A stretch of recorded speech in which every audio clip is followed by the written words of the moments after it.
Hay momentos en la historia en los que un gobernante dice algo que rompe completamente el discurso habitual que se da en política, algo que incomoda, algo que los medios de comunicación prefieren ignorar, porque obliga a mirar una realidad que el mundo moderno intenta negar. Hace poco, el presidente Nayib Bukele dijo algo que dejó a muchos totalmente desconcertados.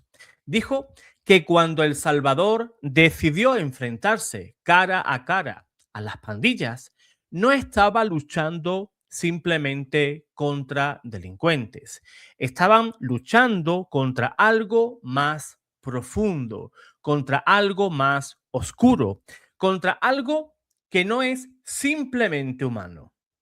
Según el propio presidente salvadoreño, muchas de las pandillas que habían convertido el país en un infierno no solo asesinaban, extorsionaban o destruían familias completas, sino que también rendían culto al demonio, rituales, invocaciones, brujería, prácticas ocultas para pedir protección espiritual a las tinieblas mientras sembraban el terror en las calles. Y lo más inquietante no fue solo esa afirmación. Lo inquietante es que, según el propio Bukele, muchos medios de comunicación prefirieron callar a ese aspecto de la historia.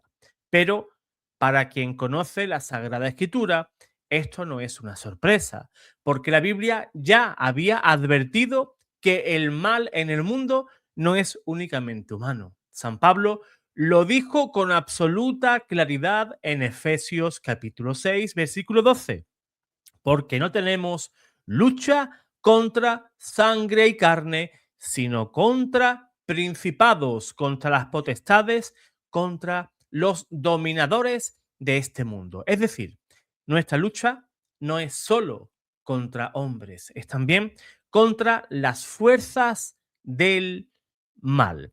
Pues hoy quiero analizar este problema que se encontró tanto el presidente como el país, porque lo que ocurrió en El Salvador no solamente nos habla de seguridad, de política o de criminalidad, sino que también habla también de algo más profundo, de ese combate entre la luz y las tinieblas.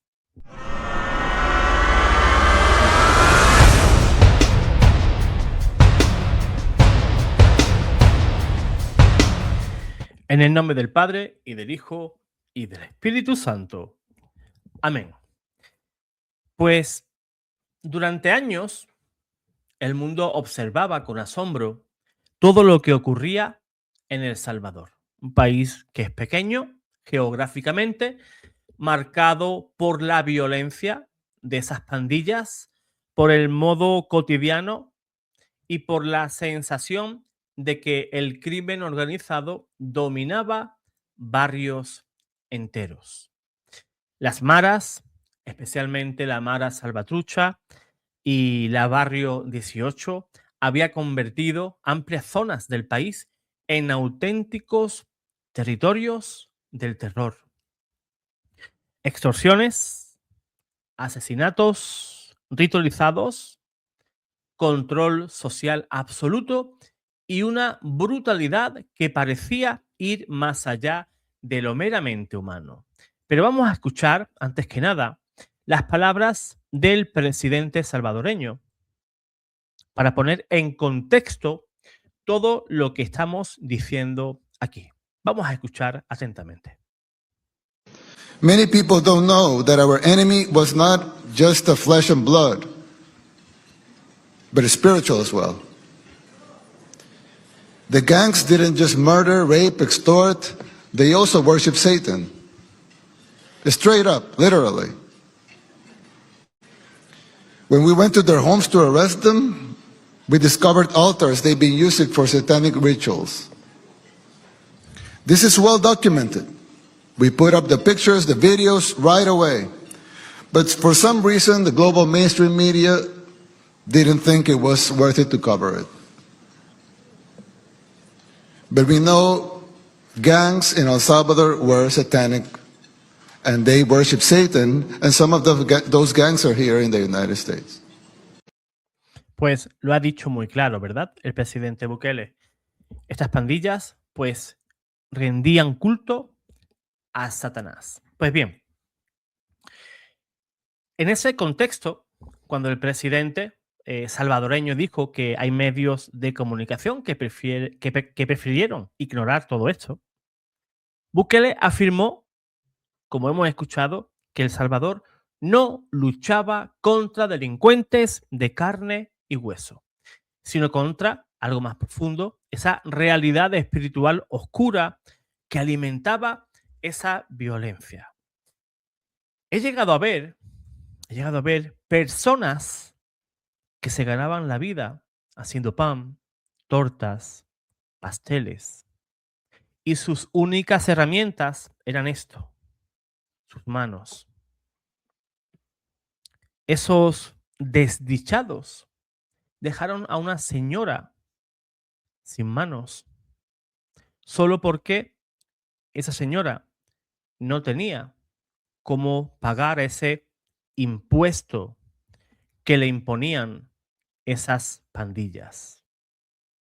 Pandillas que extorsionaban a gente humilde, que se levantaban muy temprano, que trabajaban de sol a sol y ellos querían, pues, ese dinero fácil. Mediante el terror, las amenazas, las coacciones, se hacían fuertes. Y no les temblaba el pulso a la hora de quitar la vida a alguien, de amputar un miembro a alguien, da igual, hombre, mujer, da igual, mayor, joven. Y todo eso inspirado por el maligno. Porque a mí no me cabe en la cabeza, de que un ser humano a otro sea capaz de realizar esos actos. ¿De verdad estaban tan locos esa gente? ¿O había algo más detrás que les inspiraba? Pues aquí lo acabamos de ver. Personas que rendían culto a Satanás. Pues esas personas, esas pandillas, practicaban rituales satánicos y rendían un culto real, no simbólico, un culto real al demonio. Para muchos analistas seculares, esto puede sonar exagerado, ¿verdad? Pero desde una perspectiva cristiana, y especialmente desde la teología católica, no es algo que sorprenda. La Escritura, como en Efesios 6, pues ya nos lo advertía, ¿verdad? Que nuestra lucha no es contra carne ni sangre, ¿verdad? Sino contra los principados y potestades. Ese versículo es fundamental para entender la visión cristiana de esta historia. La Iglesia enseña que el mal moral humano no actúa en el vacío. Existe una dimensión espiritual donde operan las fuerzas demoníacas. El Catecismo de la Iglesia, en el numeral 391 en adelante, afirma que Satanás y los demonios son ángeles caídos que intentan apartar al hombre de Dios y llevarlo a la destrucción. Por eso, la violencia extrema, ese odio deshumanizado o la crueldad ritualizada no puede interpretarse únicamente desde la sociología. Hay casos donde aparece una clara dimensión espiritual del mal. Diversos investigadores y testimonios policiales en Centroamérica han señalado que algunas pandillas incorporaban rituales esotéricos, invocaciones y prácticas de brujería. Y digo testimonios policiales de Centroamérica porque la brujería no es algo particular de El Salvador, sino que la brujería, el tratar de buscar la ayuda en lo oculto, tratar de domesticar a las fuerzas del mal, como dice el catecismo, pues trae problemas y problemas muy serios. Y no es un problema, como he dicho, no solamente del Salvador, sino que la brujería está muy extendida en toda Hispanoamérica y también aquí en España, no nos creamos.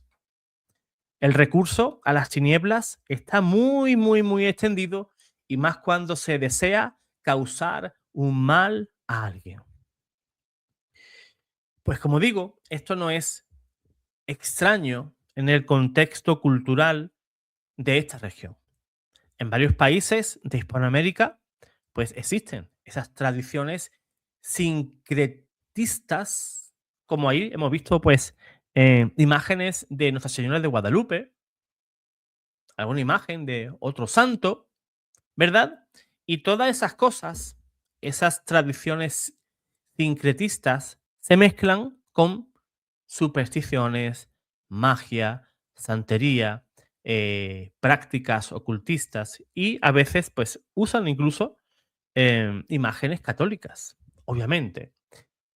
En algunos círculos criminales, estas prácticas se utilizan para pedir protección contra los enemigos, pues esas pandillas pedían protección a las tinieblas para ser protegidos pues de la policía, para que no los capturara.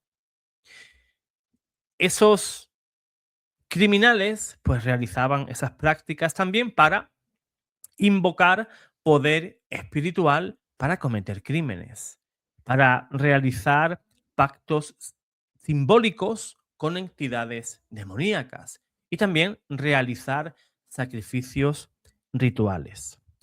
Exmiembros de pandillas han llegado a confesar que se realizaban oraciones o invocaciones antes de cometer asesinatos. No porque crean en Dios, sino porque creen que las fuerzas oscuras pueden protegerlos.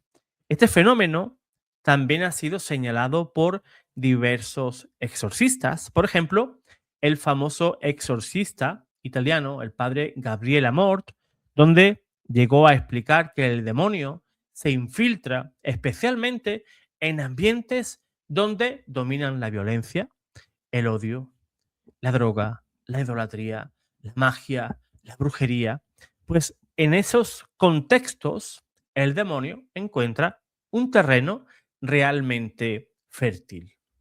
También existen testimonios de antiguos miembros de cultos satánicos que explican cómo funcionan estas estructuras.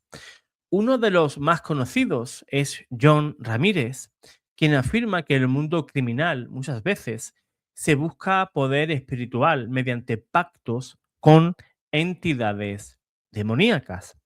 Y según esos testimonios, el objetivo no es solamente cometer delitos, el objetivo es normalizar el mal, que matar, torturar o destruir vidas se convierta en algo totalmente cotidiano. Eso es lo que pretenden a veces con esos trabajos espirituales, esos sacrificios a las fuerzas demoníacas. Pues el objetivo, como he dicho, es normalizar el mal. Y cuando una sociedad llega a ese punto, el demonio ya ha logrado uno de sus principales objetivos, deshumanizar al hombre. Sin embargo,